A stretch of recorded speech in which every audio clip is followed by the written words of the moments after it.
Ya, sekali lagi assalamualaikum warahmatullahi wabarakatuh. Waalaikumsalam warahmatullahi wabarakatuh. Untuk yang baru gabung ya, kita bisa mulai ya. Bismillahirrahmanirrahim.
Oke, sekarang kita eh, mengulas tentang proses ya pada sistem operasi.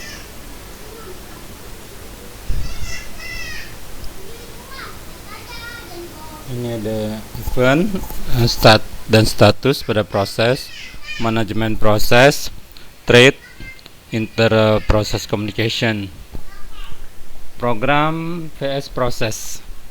Proses adalah program yang sedang dieksekusi. Jadi proses itu program yang sedang dieksekusi. Untuk bisa dieksekusi berarti harus di-load ke memori. Jadi supaya si prosesnya bisa atau programnya bisa dieksekusi harus di-load atau diambil dan dimasukkan ke memori. Kode program, terus data, program counter, stack, nilai-nilai register. Suatu program yang sama bisa dieksekusi bersama menjadi beberapa proses. Jadi program ini bisa dieksekusi secara bersamaan dan menjadi beberapa proses. Nah, kalau kita lihat di sini proses control block, di sini ada struktur data yang menyimpan proses informasi tentang proses. Karena multiprogramming, setiap proses akan memiliki proses control block.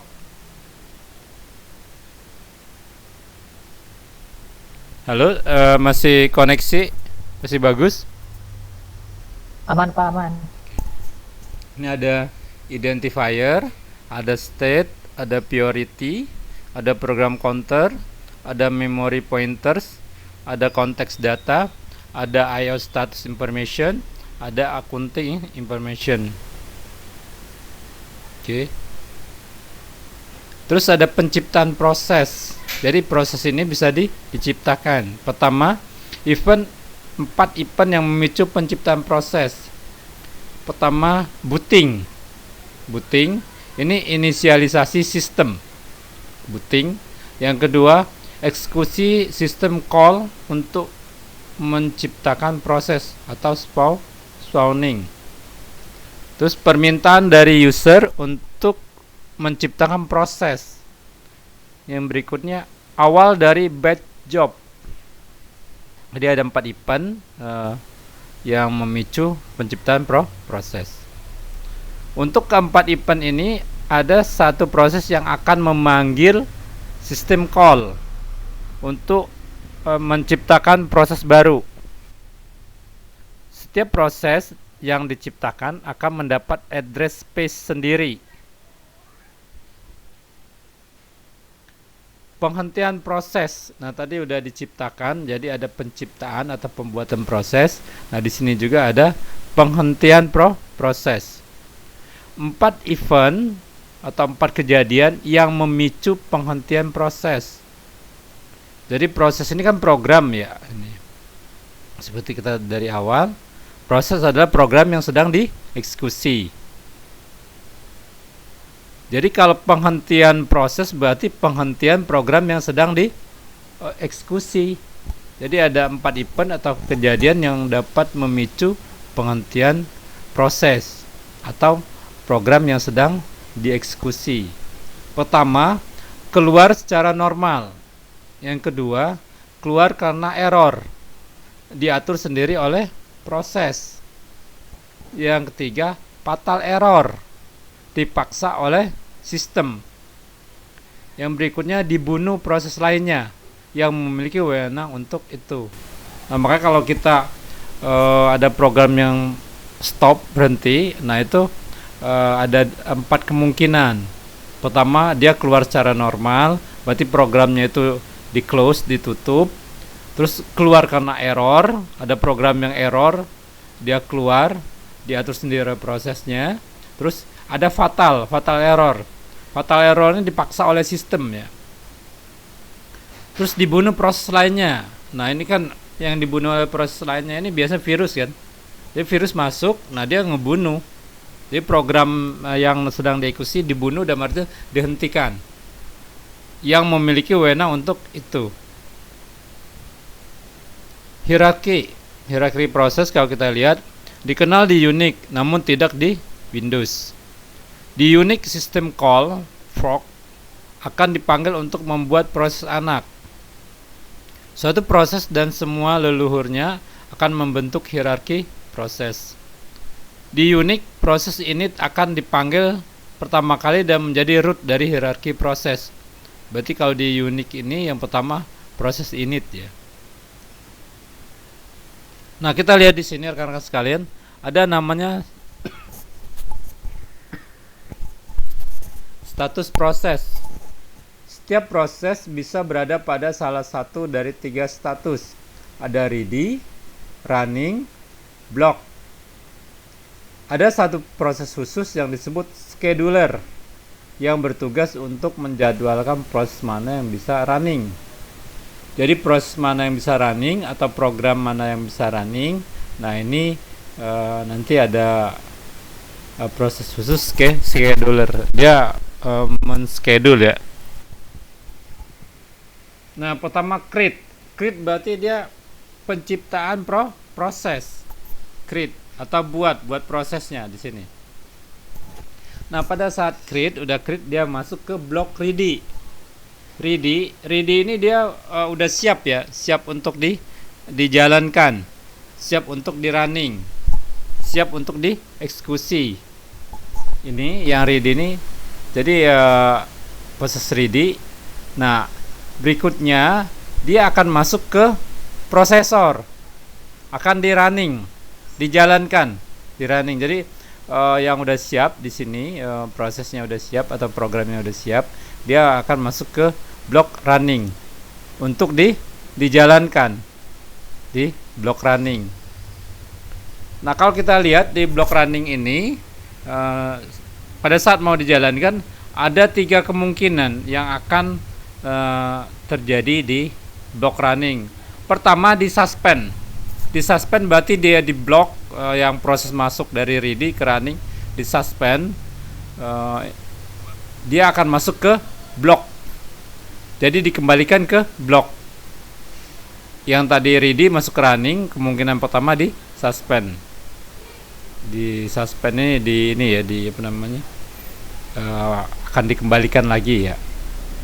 Berikutnya ada preempt, masuk ke ready ya. Dia akan dikembalikan ke semula, masukkan ke ready karena ada preemptive.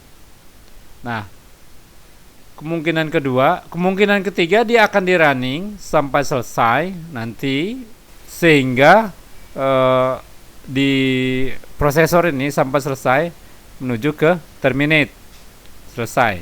Ini kemungkinan dari prosesor. Nah, ini ada proses block for IO. Ini berarti yang ini ya. Jadi ada kalau input outputnya belum running, belum siap, nanti akan suspend ya, karena input outputnya belum siap ini. Yang kedua, force running process to release the CPU. Jadi yang kedua ini. Terus yang ketiga, scheduler picks a ready process to run. Jadi yang udah siap akan diambil oleh schedule untuk di running. Yang keempat, I/O becomes available. Nah, jadi kalau udah siap, input outputnya di sini akan dikembalikan ke status ready. Oke. Bagaimana rekan-rekan sekalian, koneksi masih nyambung? Masih Pak, masih. Oke. Nah, ini status dari proses. Berarti ada 3. Yang pertama ready, bloknya. Yang kedua running. Yang ketiga block. Jadi ada tiga blok ini ya. Dari mulai penciptaan sampai dengan selesai. Oke. Paham?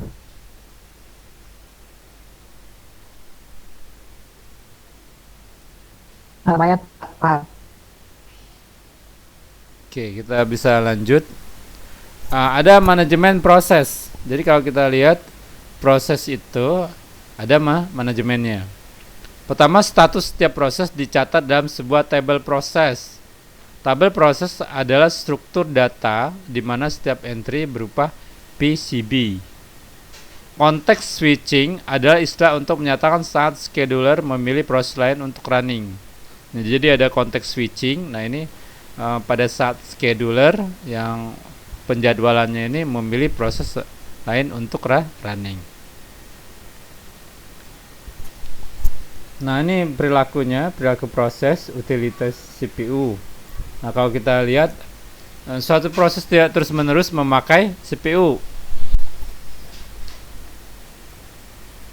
Jika P adalah proporsi waktu proses menunggu I/O dan adalah N proses memori untuk utilitas CPU sama dengan 1 min Pn.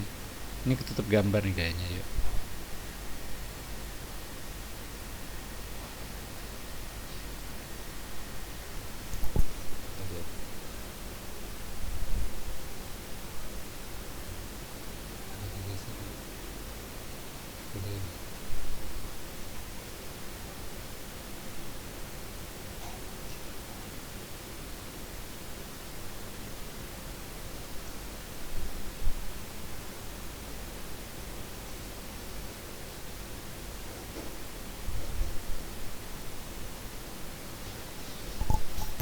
Jadi kalau kita lihat di sini perilaku proses dan utilitas CPU-nya ini, suatu proses terus-menerus memakai CPU.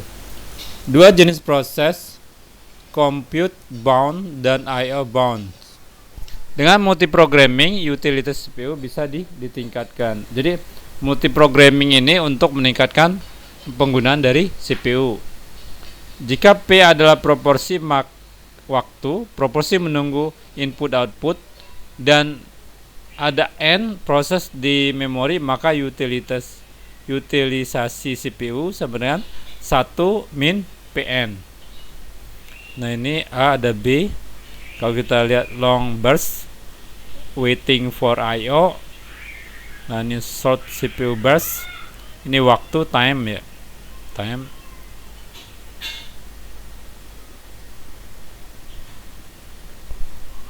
Contoh utilisasi CPU. Jika RAM 512 dan OS butuh 128 MB, jika tiap proses rata-rata butuh 128 MB memori dan 80% waktu menunggu I/O.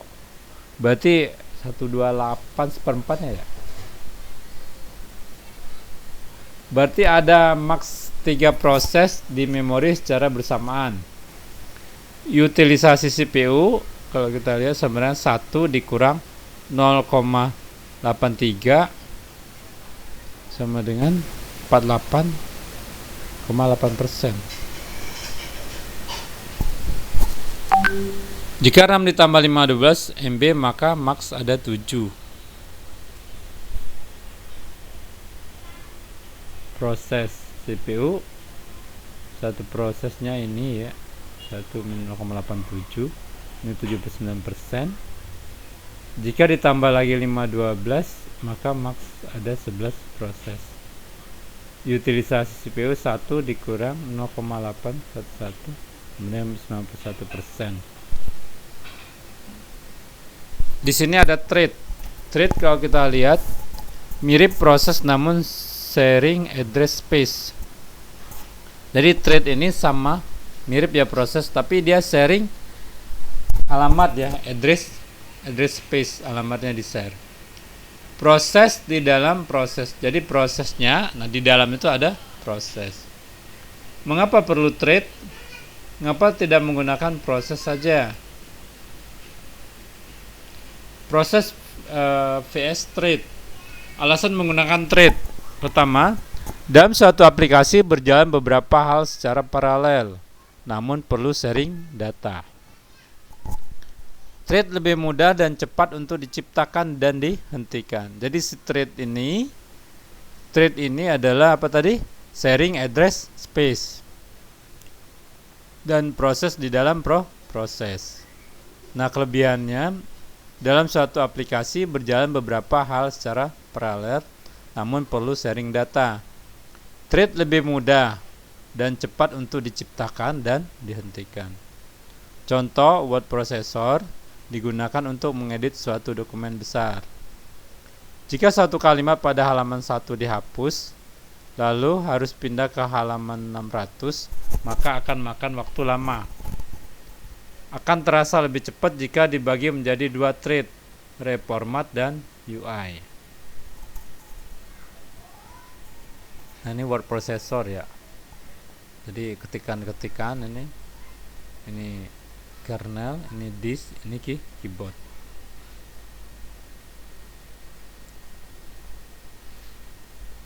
Nah, kita lihat manajemen thread, konsep multi-threading. Perlu penanganan karena banyak masalah bisa terjadi pada sharing address space. Jadi sharing address ini ada masalah juga. Terus ada thread table, ini per process item ya.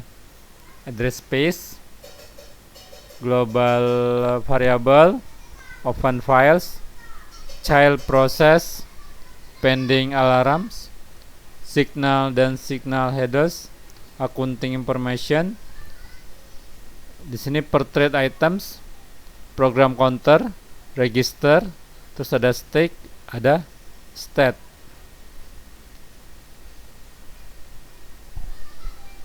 Nah, implementasi dari thread ini kita lihat. Implementasi di user space dengan library user level thread ULT, karena kernel tiap proses hanya punya satu thread. Jadi setiap kernel ini hanya punya satu thread. Mesti ingat thread itu apa? Halo?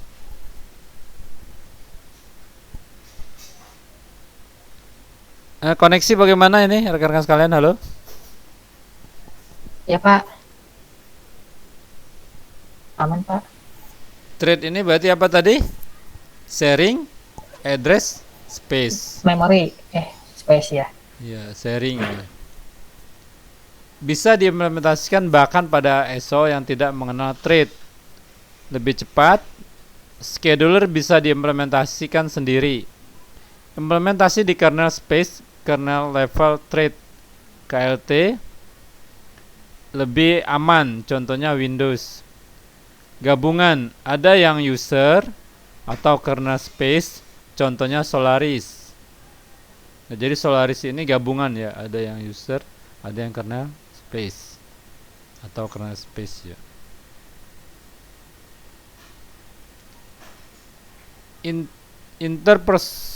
Interprocess communication, IPC ya. Komunikasi yang terjadi antara proses. Nah, komunikasi antar proses ini ada masalah.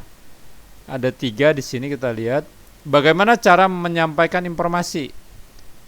Terus yang kedua, mencegah proses lain menghalangi. Yang ketiga, urutan aksi bila terjadi ketergantungan antara proses. Nah, jadi di IPC ini, interprocess communication, kita lihat ada masalahnya. bagaimana cara menyampaikan informasi. Itu satu. Yang kedua, mencegah proses saling menghalangi. Rebutan ya. Kalau dia udah rebutan ini masalah juga. Urutan aksi bila terjadi ketergantungan antara proses. Juga berlaku untuk trade.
Masalah IPC ya, inter process communication ya.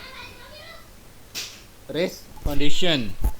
Jadi terjadi bila beberapa proses bersama-sama membaca, menulis data dan hasil akhirnya bergantung pada kapan suatu proses berjalan. Nah, jadi waktu proses itu sama-sama membaca, sama-sama menulis data dan hasilnya tergantung pada kapan suatu proses berjalan. Nah, ini masalah IPC, inter process communication. Ada risk condition. Contoh printing file, spoiler directory untuk menuliskan nama file yang akan di print, terdiri atas sejumlah slot. Terus printer daemon memeriksa nama file yang akan di print pada spoiler directory dan menghapusnya. Dua variabel out untuk mencatat slot berikutnya yang akan di print dan in untuk mencatat slot berikutnya yang kosong. Ada. Jadi ini masalahnya contohnya pada saat spoiler directory sama printer daemon.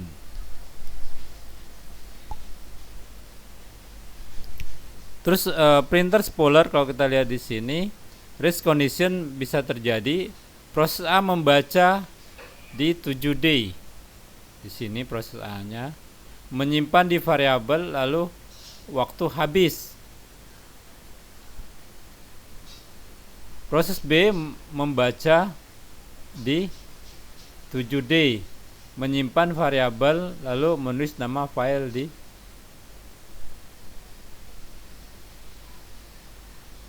waktunya habis.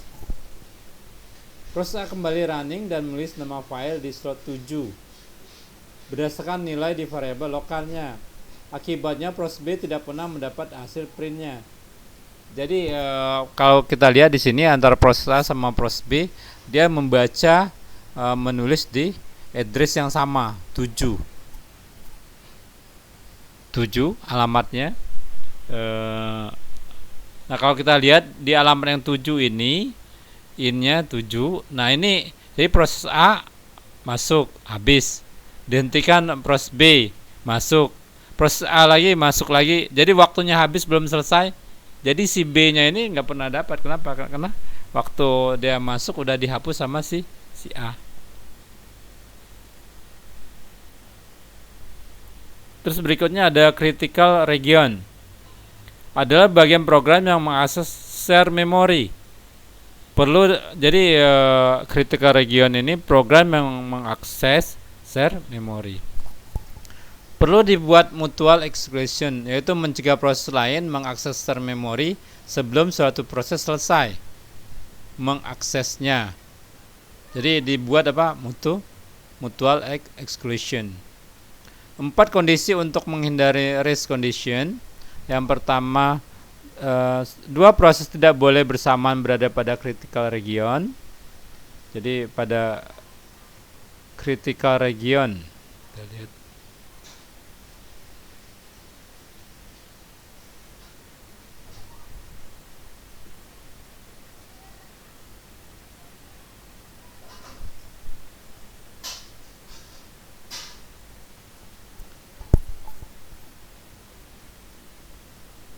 Tidak boleh diasumsikan kecepatan banyaknya CPU.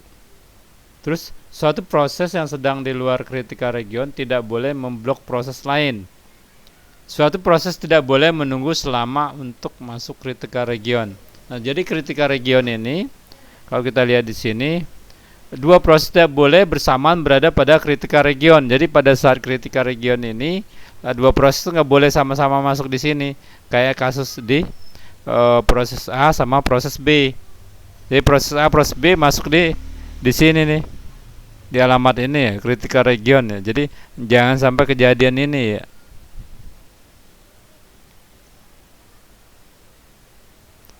Tidak boleh diasumsikan kecepatan banyak CPU.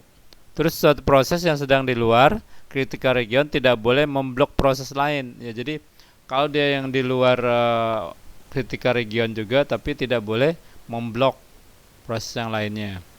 Suatu proses tidak boleh menunggu selamanya untuk masuk critical region.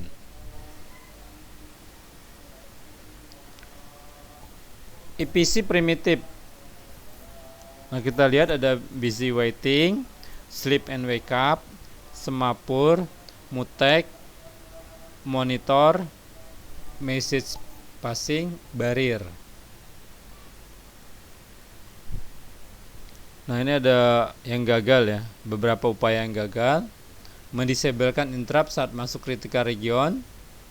Kurang karena tidak seharusnya wewenang user proses. Menggunakan lock variable sama seperti printer polling. Switch alternatif, nah ini while true, while turn tidak sama dengan 0. Critical region, panggil critical regionnya. Turn nyala sama dengan 1. Non critical region panggil. Non critical region di sini while true, while turn sama dengan 1. Critical region dipanggil, terus turn 0. Bagian looping disebut busy waiting.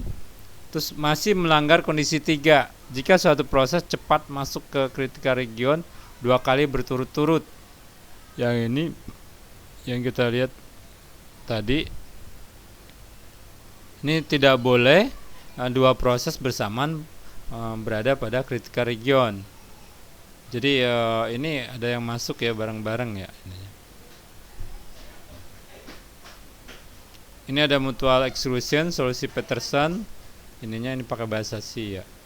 Nah, dia membuat program ya untuk mutual exclusion. Ini pakai bahasa C ya. 1 turn interest, number of process.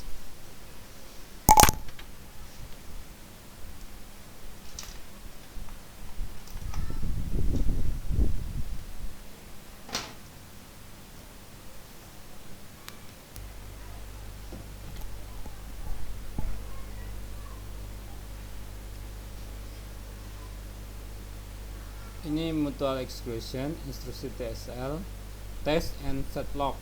Ya.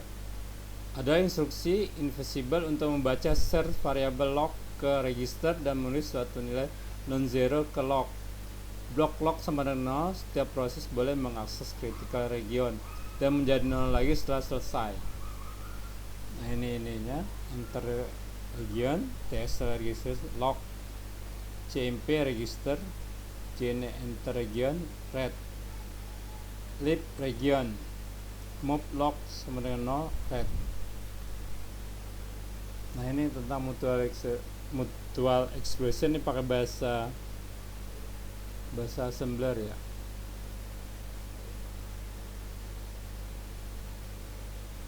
Instruksi XCHG, nah ini sama, dia pakai bahasa assembler ya, menggunakan bahasa assembler. Nah ada mutual exclusion sleep and wake up.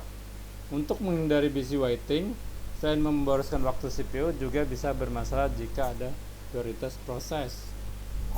Kita lihat di sini, proses dengan prioritas rendah L tidak akan bisa berjalan jika proses berprioritas tinggi H sedang berjalan. Saat L sedang dalam critical region, H melakukan busy waiting karena ingin masuk critical region. L tidak bisa keluar dari critical region, block karena kalah prioritas.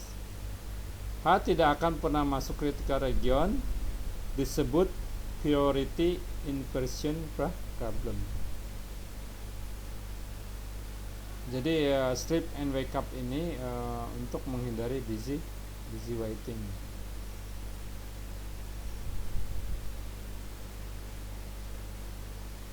Terus masalah prosedur sama consumer.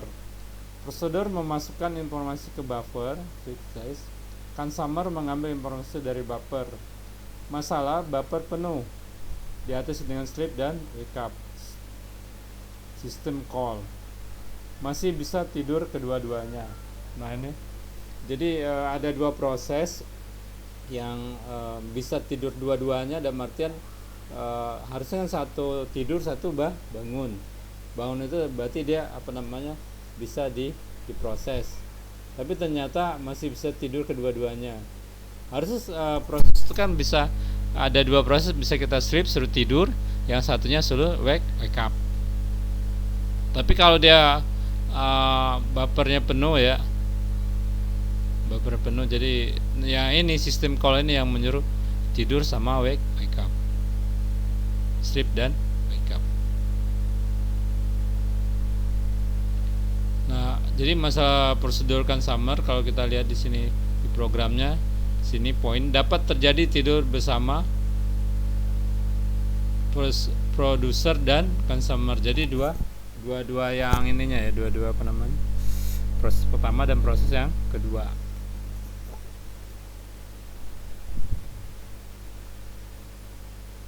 Terus ada semaphore, variabel untuk mencatat pending wake up.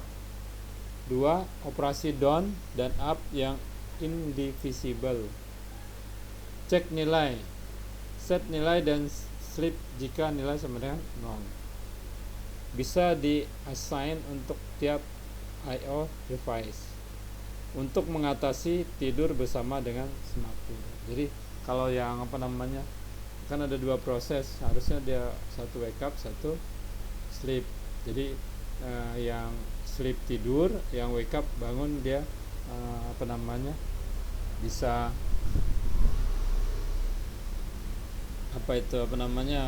dijalankan, di running di prosesor.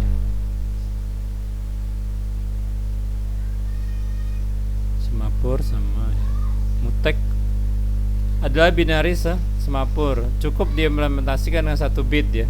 Ada mutek ini, mutual exclusion. Ada monitor, pemrograman dengan semaphore harus hati-hati. Kesalahan urutan operasi semaphore bisa mengakibatkan deadlock. Deadlock ini berarti ini error ya. Penanganan semaphore yang rumit diserahkan ke suatu konsep dalam bahasa pemrograman yang disebut monitor. Monitor ditangani oleh compiler, bukan programmer. Programmer hanya perlu memanggil monitor untuk masuk critical section. Nah, jadi monitor ini untuk apa?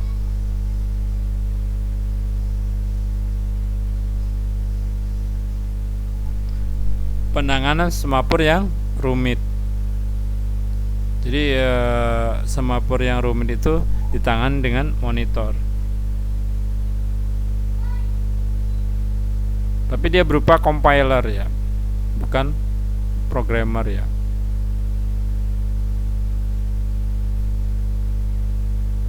Ini prosedur dan consumer dan monitor. Beberapa masalah, monitor tidak dikenal di semua bahasa pemrograman. Semapur hanya berjalan untuk share memori komputer. Bagaimana dengan distributed system? Jadi yang ini juga monitor ini ada masalah, kan dia berupa compiler ya. Nah, kalau kita lihat di sini monitor tidak dikenal di semua bahasa pemrograman. Jadi compiler ini tidak dikenal di semua bahasa pemrograman. Terus semapur hanya berjalan untuk share memori komputer. Jadi semapur ini untuk share memori komputer aja. Bagaimana dengan distributed system, messaging passing? Ini solusinya.